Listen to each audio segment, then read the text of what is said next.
What's up, everybody? Welcome back to the channel, and today we have a really cool video as we work our way through more of the Brecht realms for Birthright, and that is the Halfling realm of the Burrows, so something really cool and unique here.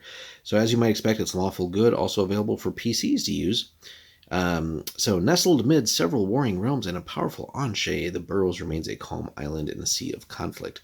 So it's not a large realm, but they do have actually 5 provinces, so it's decently sized. And you have a couple of pretty well populated ones, Ambles on Hillsfair and Westwold, a couple of more medium ones, Greenlock and Corswell, and then one that's not so much populated, and that's Fellrock. So law and guilds are essentially very simple there, as in one ruler or one domain regent, and then the guilds a little bit more complicated there, and then the sources are back to essentially just one domain chief here, essentially, or one wizard in this case.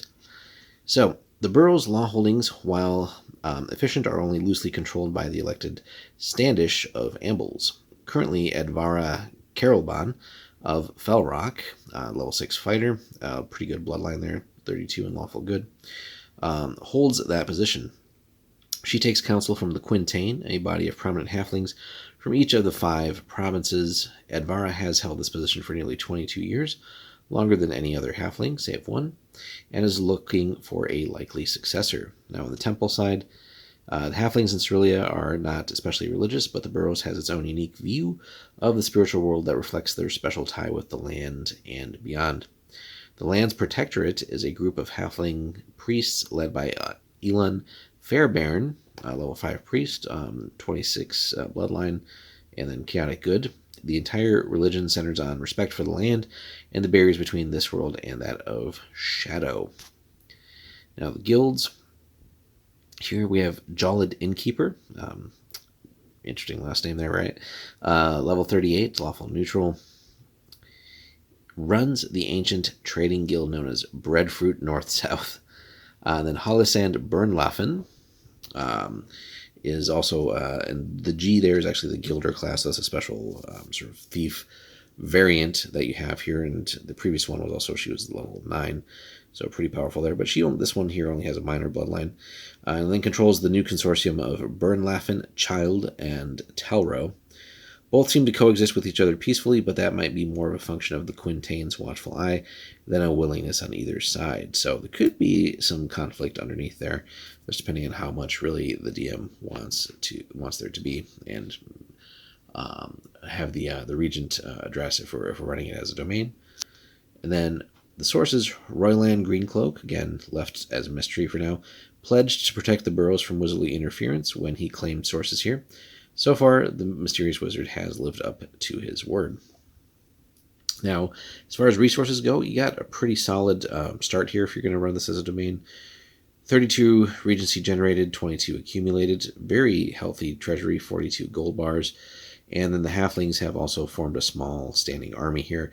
2 Quintain Guardians, which actually function as elite infantry, and Quintain Watchers, which are also very excellent archers. So pretty potent there. They can, they're not going to stand against, major invasion, but they can certainly punch above their weight or their height, pun intended, just with their pretty awesome status there.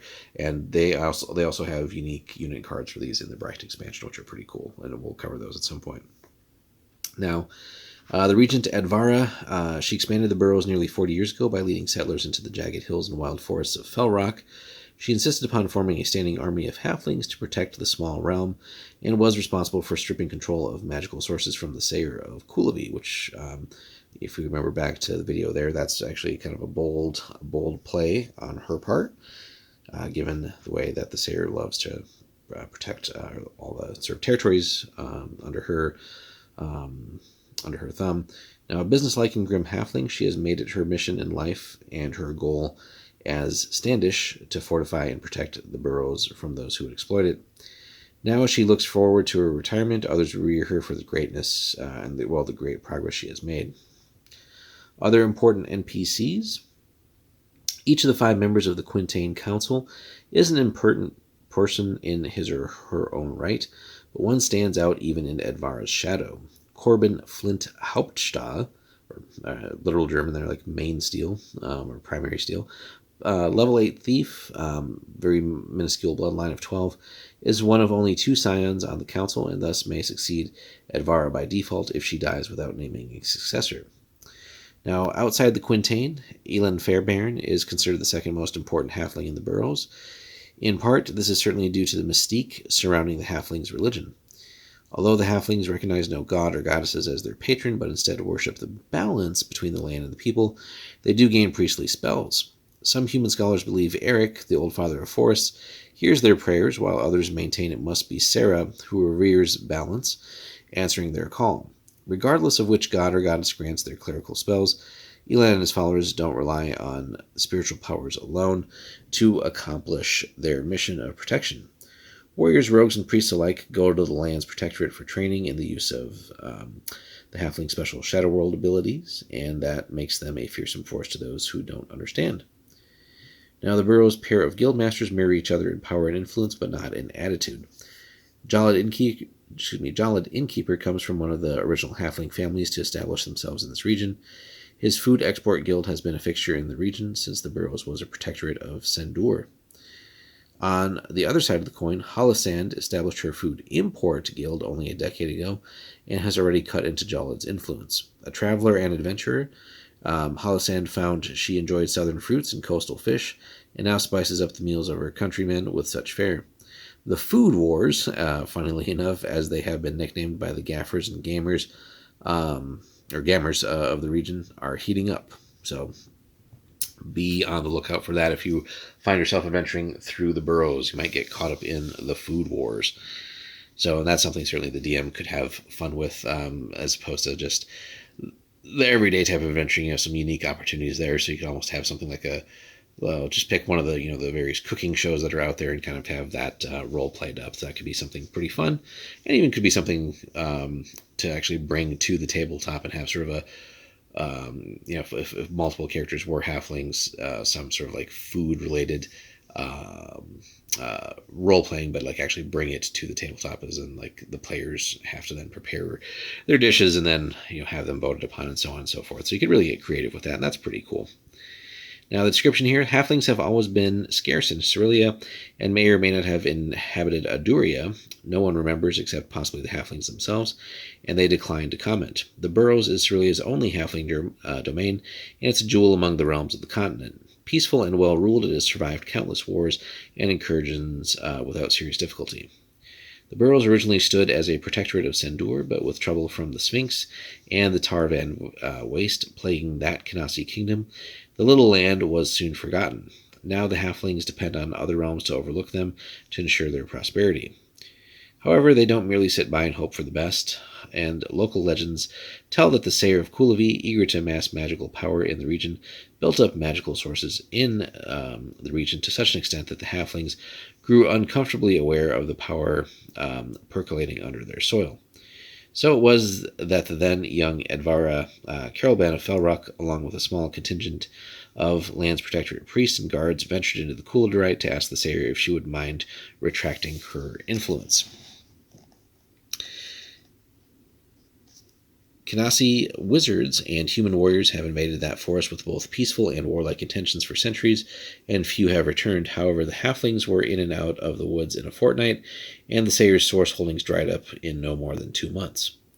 So, interesting to maybe uncover what the deal was made, or how that deal was brokered. Cities. Now, many small villages and towns lie within the Burrows, but halflings dislike large cities. Most towns lie at the center of clusters of large and small farms, and only sprang up because the halflings desired each other's company. In Falrock, the mountainous province, the halflings live in homes carved out of the rock faces of sheer cliffs. Now, they do have some allies as well. So, and obviously we have enough references, we should say, for like really kind of what the realm would look like. So, obviously you can take inspiration from The Shire, Lord of the Rings, and The Hobbit, and so on. But, you can mix in some uniquely D&D things as well. But anyway, moving on here. Allies. Royal Guard is certainly a certain ally of the Burrows. Sendur, when it remembers the halflings, is well disposed towards them. Even with recent conflict between the Sayer of Kulavi and the Burrows, the elves seem to harbor no evil intentions towards the halflings. So yeah, even even with their peculiar tendencies as far as the elves go in this setting, it would seem a bit weird if they were outright hostile towards the halflings. Now, enemies, though, the halflings grow increasingly concerned with the power of the Sphinx, which is one reason that Edvara insisted upon maintaining a standing army. Now, whether the Sphinx noticed them or not, that remains to be seen, and that's a domain, of course, I will cover at some point down the road as well, including a more detailed look at their Anshe. And then finally, special conditions or considerations. Always overlooked or underestimated in the grand political scheme of Cerelia, the halflings are content to remain that way. However, other regions in the area would be wise to garner their favor. The halflings, alone of all races of Cerelia, seem to have no fear of the Shadow World and possibly some power over it. Now, we know from some of the other domains and some of the other lore that we'll get to eventually, they not necessarily fear the Shadow World, but they're certainly fleeing and have fled from the Shadow World. So one of the Birthright novels that we looked at, Greatheart, again, full review of that up on our Patreon, really is a wonderful example of what awaits them in the Shadow World and why so many of them were fleeing it. So there's some interesting, good backstory and lore, and just a great novel in general to read for Birthright. So definitely check that out, just to expand upon that just a little bit, because that definitely simplifies it a little bit too much. But overall, a unique realm, lots of cool challenges here if you're running this as a domain, but also certainly adventuring here, whether you are indeed halflings or other races coming in and adventuring in the Burrows, could present for some fun, unique options. And again, let's not forget about the food wars and what kind of fun possibilities we could have there as far as role-playing goes. But let us know your thoughts, guys, in the comments. As always, love to hear your stories if you've attempted that, or if you want to use this as an inspiration for an actual halfling realm in your own home brews, by all means, let us know. So comment away, like, and subscribe. And again, if you want to see videos like this early, check out our Patreon. Members there get to see these at least a week early, and including some other cool, unique Birthright stuff and other content that we'll have as we expand. Thanks so much for watching. We'll see you in the next one.